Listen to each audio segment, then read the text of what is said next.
Merci. Jean-Luc Laglaise.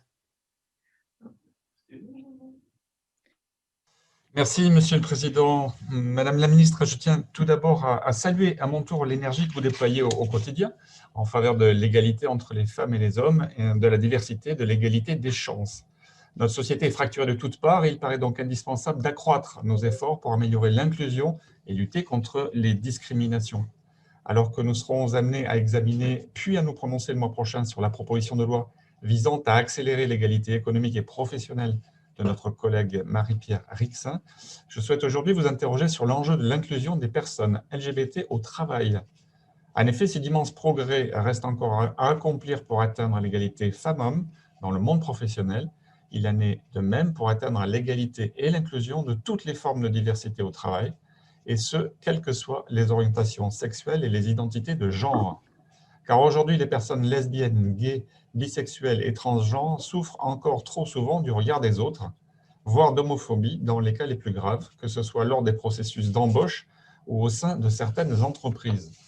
Il paraît donc crucial de mieux prendre en compte cet enjeu et de travailler plus étroitement avec les employeurs, leurs fédérations et les syndicats pour promouvoir la tolérance, l'inclusion et le partage de bonnes pratiques pour améliorer la visibilité et le quotidien des personnes LGBT au travail. Je sais que des associations comme l'Autre Cercle travaillent avec volonté et acharnement en ce sens, et je souhaiterais donc connaître votre ambition en la matière.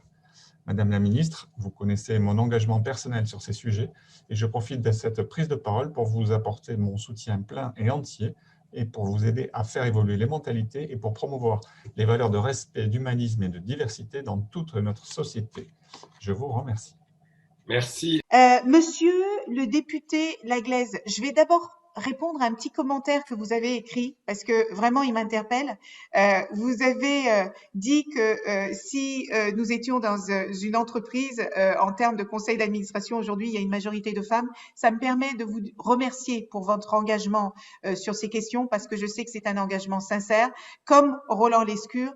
Et je veux dire, parce que c'est important, que nous avons besoin que les hommes s'emparent de cette question de l'égalité entre les femmes et les hommes au même titre que les femmes. Ça n'est pas une question de bonne femme. Quand on demande la parité, on ne réclame pas la charité. Je n'arrête pas de le dire. C'est une question de justice sociale et c'est important que les hommes prennent leur place dans cette bataille parce que il y va de nos valeurs républicaines. Donc, je voulais le dire parce que ça me semble important.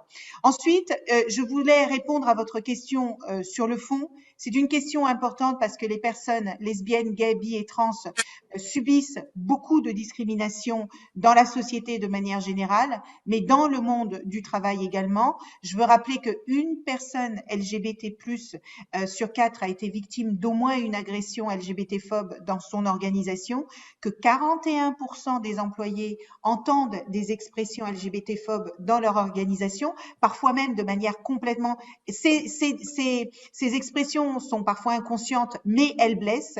Et 14% des personnes LGBT+ ont subi des inégalités de traitement dans la manière dont elles ont été recrutées. Donc ces inégalités et ces discriminations sont réelles et c'est pour ça, vous l'avez mentionné également, monsieur le député, nous travaillons beaucoup avec l'Autre Cercle.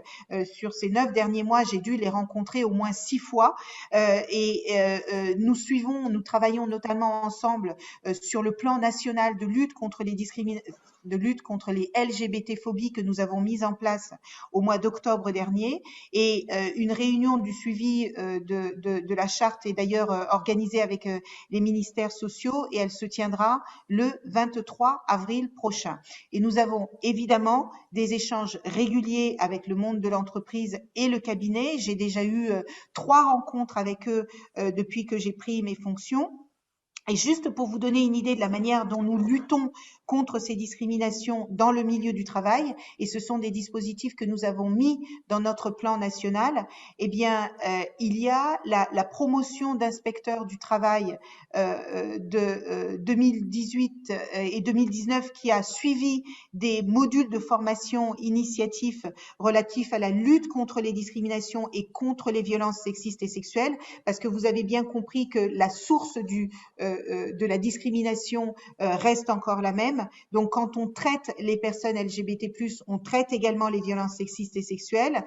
Concernant la formation continue, le premier module concernant les VSST a eu lieu en décembre 2020 avec 12 stagiaires et il y a 3 autres modules VSST qui sont planifiés pour 2021 avec 45 places, donc 45 personnes à former et un module LDC de 15 places. Ces formations vont intégrer des cas pratiques spécifiques sur les discriminations LGBT+. Et pour mobiliser aussi les agents de Pôle emploi et prévenir les discriminations, eh bien, nous avons 2 formations internes qui sont maintenant proposées. Elles ont été actualisées en 2018. Il y en a une qui est à destination des managers pour lutter contre les discriminations, les prévenir et faire de la prévention et promouvoir la diversité dans le management, et l'autre est destinée à l'ensemble des agents publics pour lutter contre les discriminations et promouvoir la diversité là aussi. Donc, ces modules embarquent des questions de discrimination qui sont toutes liées à l'orientation sexuelle. Et puis, je veux aussi souligner le travail de la DILCRA qui est quand même important sur ces questions, puisque vous le savez, la DILCRA va dans les entreprises pour former les personnes aux questions de discrimination.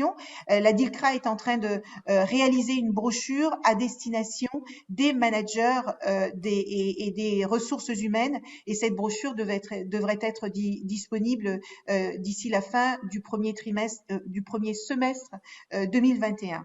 Et évidemment, je veux aussi saluer le travail qui est fait par le Défenseur des droits, qui a édité plusieurs ressources en partenariat évidemment avec les associations, dans l'objectif d'être plus inclusif avec les personnes LGBT+, dans le milieu professionnel. Vous le voyez donc, monsieur le député Laglaise, beaucoup d'actions sont menées et je le suis de très très près avec les associations et avec les entreprises.